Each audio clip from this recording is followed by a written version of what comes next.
Bonjour à tous, alors on se retrouve aujourd'hui pour la méthodologie de l'épreuve E1, culture de la communication. Alors je tiens juste à préciser avant de commencer la vidéo que j'ai trouvé la méthodologie sur un site que je mettrai en barre d'infos. Donc j'ai juste repris ce qui était sur ce site et ce que j'ai trouvé dans mes cahiers afin de faire la vidéo et du coup de résumer tout ça pour que ce soit plus simple à comprendre. En plus de ça, pour chaque exercice, vous sera donné un nombre de pages et le temps à consacrer à chaque exercice. Mais évidemment, tout ça, c'est juste hypothétique, histoire de vous faire une idée de la dureté et de la longueur des exercices sur les 4 heures de l'épreuve. Donc après, c'est à vous, bien sûr, de répartir votre temps par rapport à vos capacités et à votre temps d'exercice, quoi. Donc tout de suite, on va commencer avec la méthodologie de l'épreuve. L'épreuve 1 se compose en deux parties. Elle repose sur un ensemble de documents, donc un corpus de documents, mais les deux parties sont bien distinctes. On va donc commencer par voir de quoi est composée la première partie. Alors la première partie, c'est l'analyse d'un document textuel. Cette partie, elle est sur 8 points. Elle est composée de deux exercices. Ils sont tous les deux basés sur un texte d'une trentaine de lignes. Le texte il va donner la thématique sur l'ensemble du sujet de l'épreuve. Pendant toute l'épreuve, on va traiter sur le même sujet donc et à travers les différents exercices. L'exercice numéro 1, c'est le texte philosophique ou psychologique. Il est conseillé d'y consacrer 30 à 45 minutes et de faire au moins une page recto verso. Ce texte aura un thème, par exemple la solitude, la solidarité, la beauté, la jeunesse, etc. Ce texte, qui a une fonction philosophique ou psychologique, peut être l'extrait d'un roman, d'un essai, discours ou un poème, etc. Le but ici est de répondre à la question qui est donnée par le sujet en s'appuyant sur le texte. L'erreur à ne surtout pas commettre est de résumer le texte en le paraphrasant. Par exemple, on doit trouver les éléments de réponse dans le texte et les reformuler afin d'expliquer dans notre copie les idées du texte. On va maintenant voir la méthodologie de cet exercice.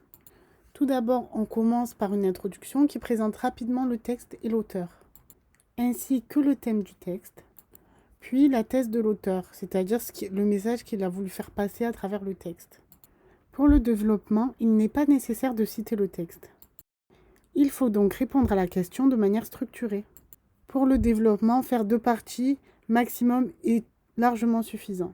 Et surtout, ne pas oublier, il faut toujours reformuler les propos du texte.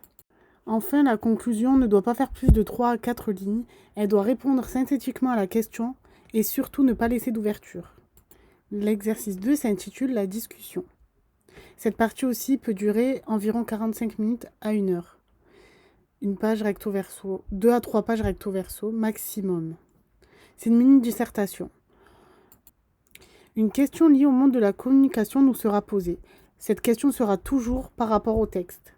Exemple, pensez-vous qu'il est stratégique pour les campagnes publicitaires de s'appuyer sur les valeurs de l'hédonisme pour diffuser leur message?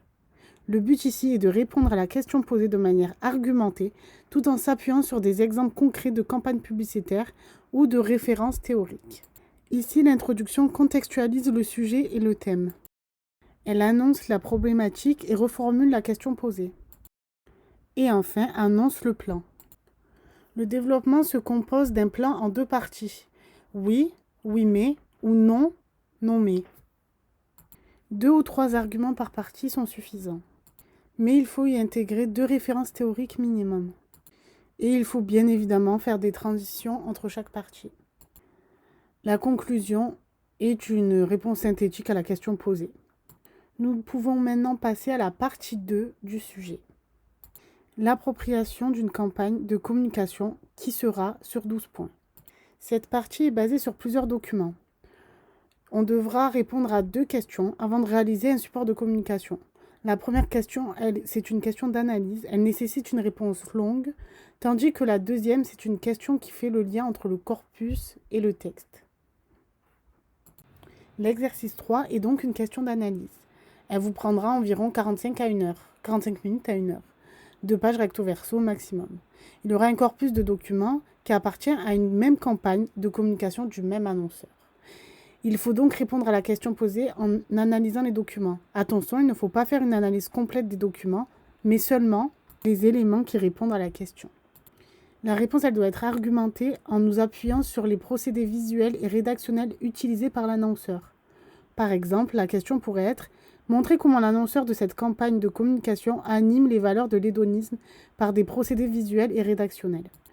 Notre analyse donnerait donc comme élément de réponse « Les couleurs utilisées sont des couleurs chaudes, donc elles appellent au plaisir ». Pour l'introduction, il faut donc présenter la situation de communication. Qui, à qui, quoi, comment. Il faut également présenter les freins, mais aussi rappeler la question posée. Et enfin, annoncer le plan en 2 ou 3 axes. Pour le développement, il faut faire attention à ne pas analyser tout le message. Il faut seulement analyser les éléments de réponse. Si c'est possible, il est préférable de faire des références théoriques en 2 ou 3 parties.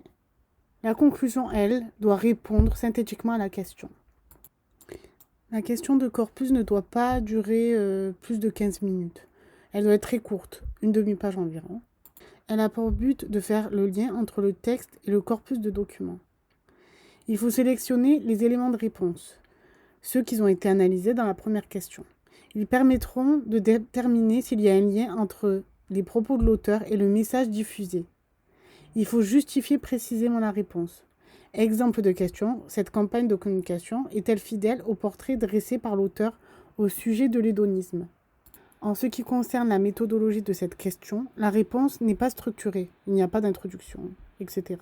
On doit tout de même rappeler le sujet, expliquer la référence qui est citée dans la question et émettre une réponse justifiée par une analyse précise des choix visuels, rédactionnels et formels, par exemple le type de support utilisé. Et enfin, l'exercice 4, la production.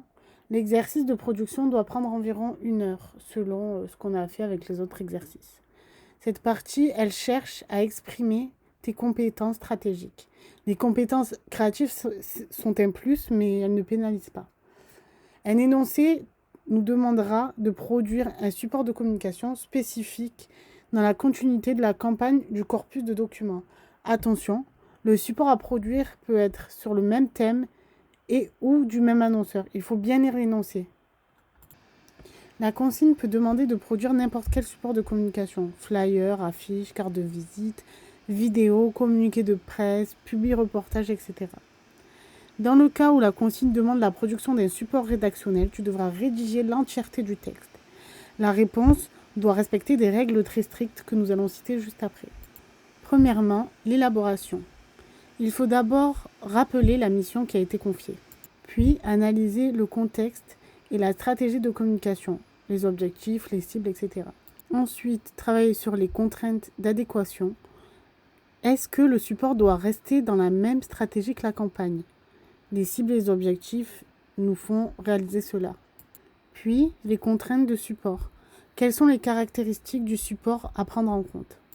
Surtout, il faut adopter un langage professionnel, culture technologique et PAO. On passe ensuite à la proposition. Il faut faire un schéma précis et légendé du support. Il faut faire ensuite apparaître les éléments, le logo, le texte, l'image, etc. à l'endroit souhaité. Il faut numéroter les éléments afin de compléter la légende. Et pour finir, il y a la justification. Il faut donc justifier les choix en fonction des contraintes créatives, adéquation, caractéristiques du support.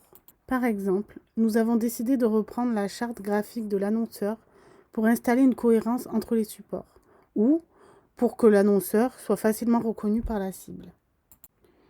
Il faut justifier les choix visuels, rédactionnels, formels en fonction de la stratégie et de la situation de communication, avec l'objectif de communication, les cibles, l'annonceur, etc. Et pour finir, essayez de ne pas justifier les éléments les uns après les autres. Ça peut rendre votre copie un peu trop ennuyeuse. Justifiez les éléments par objectif. Par exemple, afin d'informer facilement la cible, nous avons choisi d'utiliser le temps du présent, des mots simples et des images symboliques afin que le message soit accessible à tous. Voilà, c'était donc la méthodologie de l'épreuve E1, culture de la communication.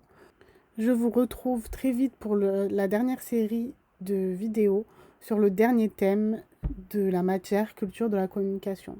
Bonne révision à tous!